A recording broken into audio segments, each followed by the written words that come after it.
کائنات کو خبر ملی تو مولا کائنات نے آواز دی یہ شہزادیاں ہیں اور شہزادیوں کو کوئی کنیز نہیں بنا سکتا، ان کو کنیزی میں نہیں لیا جا سکتا۔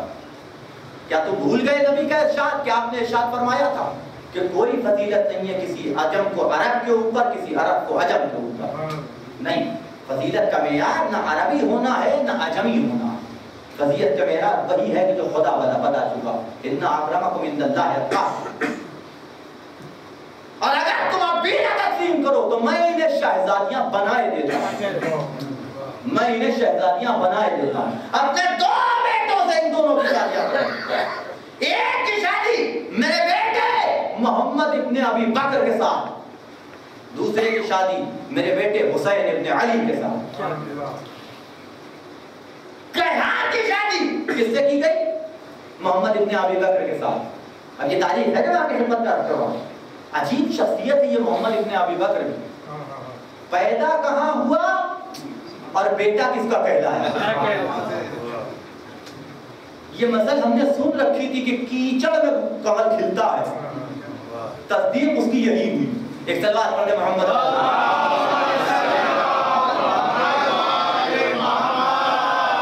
عجیب شخصیت ہے کہ علی جسے اپنا بیٹا کہے، نہیں یہ مقام ہے، مقام ہمارے اور آپ کے لیے بھی غور کا مقام ہے، یہ خالی ایسی مزہ لے کے گزر جانے والی بات نہیں ہے۔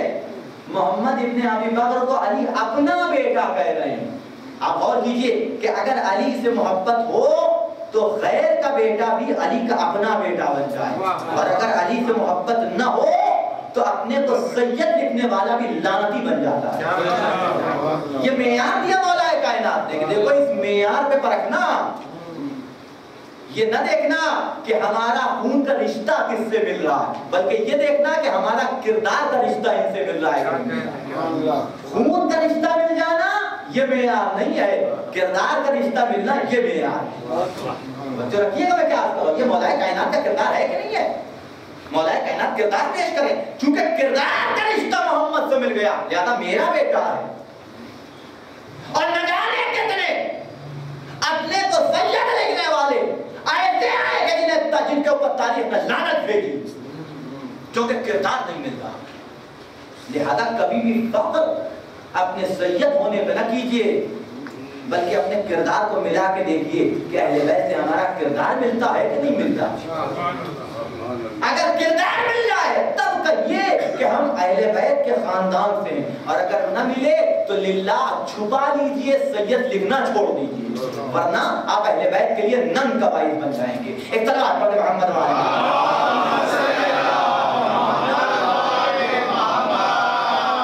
یہ وہ بیٹا کہ جسے علی اپنا بیٹا، تاریخ نے لکھا ہے کہ جب آخری حج سے نبی واپس آ رہے تھے تو غدیر خم کے میدان میں جس وقت مولائے کائنات کی ولایت کا اعلان ہو رہا تھا تو یہ زوجہ ساتھ میں تھی، اسی وقت محمد ابن ابی بکر کی ولادت ہوئی۔ اسی وقت آپ سوچئے جو بچہ پیدا ہوتے ساتھ ہی مولائے کائنات کی ولایت کے اعلان کو سنے، اب وہ محب علی نہ ہو تو اور کیا ہوگا؟ ایک طرح پڑھے محمد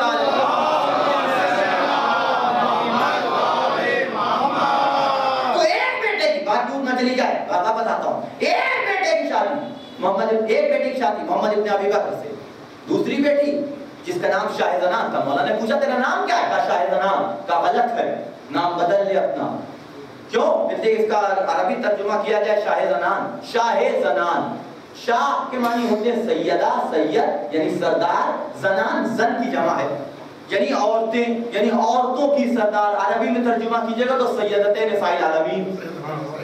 یہ لقب ہے کس کا؟ جناب فاطمہ زہرا کا۔ کہا نہیں، تیرا نام شہربانو ہونا چاہیے۔ یہ بھی دونوں فارسی کے لفظ ہیں، شہر یعنی وہی شہر کے جسے ہم کہتے ہیں، بانو یعنی ملکہ، شہربانو یعنی شہر کی ملکہ۔ میں کہا مولا یہ ایک ملک کی ملکہ تھی، آپ نے اسے شہر کی ملکہ بنا دیا۔ آپ نے اسے وہ ایک ملک کی ملکہ تھی، آپ نے اسے شہر کی ملکہ بنا دیا۔ عجب نہیں کہ علی جواب دے یہ کون سا شہر ہے؟ کیا تم اسے شہر مدینہ اور مکہ شہر سمجھ رہے ہو؟ نہیں، شہر بانو اس شہر کی ملکہ ہے کہ جس کا